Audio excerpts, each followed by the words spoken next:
খিদিরপুর অরফানগঞ্জ মার্কেটে ভয়াবহ অগ্নিকাণ্ড, হাজারের উপরে দোকান, স্টল,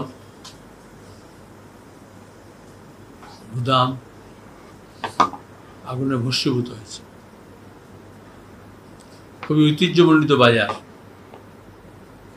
অরফানগঞ্জ মার্কেট, সরকারি জমির ওপরে বিশাল এলাকায় ব্রিটিশ জমানা থেকে চলছে। আগুন হলেই তো এখন সন্দেহ হয় যেভাবে জমি হাঙর এবং জমি দখল করছে, এবং সরকার নিজে মনিটাইজ করার নাম করে, কমার্শিয়ালি এক্সপ্লয়েট করার নাম করে জমির দিকে কুদৃষ্টি দেখছে। এবং আজকে ওখানে মুখ্যমন্ত্রীর ইঙ্গিতপূর্ণ কথায় আগুনে ঘি পড়েছে, কারণ তিনি সরে যাওয়ার কথা বলেছেন। তার মানে আগুনের পরে ত্রাণ, পুনর্বাসন, তার বদলে সরিয়ে দেওয়ার কথা। আপনারা জানেন ইতিমধ্যেই মেট্রো রেল যা ধর্মতলা পর্যন্ত আসবে, নানান জট, তার মধ্যে খিদিরপুরের স্টেশন করতে চাইছেন না। আর করলেও যেরকম মেট্রো রেলের ধর্মতলায় ট্রামকে বন্ধ করে দিয়ে ট্রামের যে গুমটি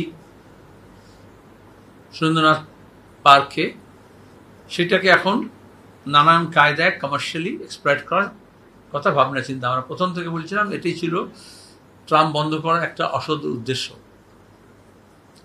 এখন এখানেও যদি আদৌ মেট্রো স্টেশন হয়, তাহলে সেখানে কমার্শিয়ালি ইম্পর্টেন্ট, এবং সেটাকে কিভাবে প্রাইভেট সেক্টরকে দিয়ে, অনেকেরই ওখানে কুদৃষ্টি রয়েছে, সেন দৃষ্টি রয়েছে, এবং সরকার পুরসভাও সেই উদ্দেশ্যেই ধাবিত হচ্ছে। সর্বত্র যা ঘটছে, এই জন্য ঘর পোড়া গরু সিঁদুরে মেঘ দেখলে ডরায়। মুখ্যমন্ত্রী এবং পুরসভার অসৎ উদ্দেশ্য এখানে স্পষ্ট। যেখানে ক্ষতিগ্রস্ত বাজারের যারা দোকানদার, ছোট ব্যবসায়ী, ওখানে যাদের জীবন জীবিকা নির্ভর করছিল সেই বাজারের উপরে, তাদেরকে বাঁচানোর পরিবর্তে তাদেরকে আরও বেশি ক্ষতির দিকে ঠেলে দেওয়ার সরকার যে চেষ্টা চালাচ্ছে, আশা করি বাজারের সমিতির লোকজন, ব্যবসায়ী এবং ওখানকার মানুষ তারা রুখে দাঁড়াবেন, এবং ওখানেই ইন সেতু ডেভেলপমেন্ট করতে হবে। অগ্নি নির্বাপনের ব্যবস্থা করার দরকার, কারণ আগুন লাগার পরে পুলিশ এবং ফায়ার ব্রিগেড কোনোটাই ঠিক সময় পৌঁছায়নি। পুড়তে দেওয়া হয়েছে, অ্যালাউ করা হয়েছে, আগুন নেভানো হয়নি ঠিক সময়।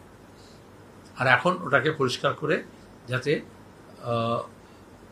জমি হাঙরদের হাতে তুলে না দেন, কারণ সেই আলিপুর জেলখানা থেকে, বিজি প্রেস থেকে গোটা এলাকা, চিড়িয়াখানার এলাকা, অডিও ভিজুয়াল যে জায়গা ছিল চিড়িয়াখানার উল্টো দিকে, সবটাই কমার্শিয়ালি এখন ভায়াবল দেখে, মার্কেট দেখে, বাজার দেখে মুখ্যমন্ত্রীর ইচ্ছা এগুলোকে সব বেচে দেওয়া, লিজ দেওয়া, সে প্রচেষ্টাকে প্রতিহত করতে হবে।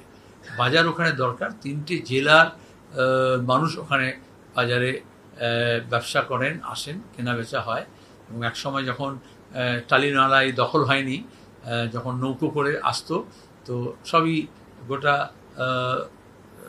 বাংলার জিনিসপত্র ওখানে নৌকো পথে কলকাতার অরফানগঞ্জ মার্কেটে বাজারজাত হতো। সেই ঐতিহ্যটাকে ধরে রাখার চেষ্টা করা দরকার। টালি নালা গিয়েছে, এখন টালি নালার পাশের জমিগুলো মুখ্যমন্ত্রী যেমন সপরিবারে দখল করে আছেন, সেরকম বাকিগুলোকে এখন দখল করার জায়গা করে দিচ্ছেন।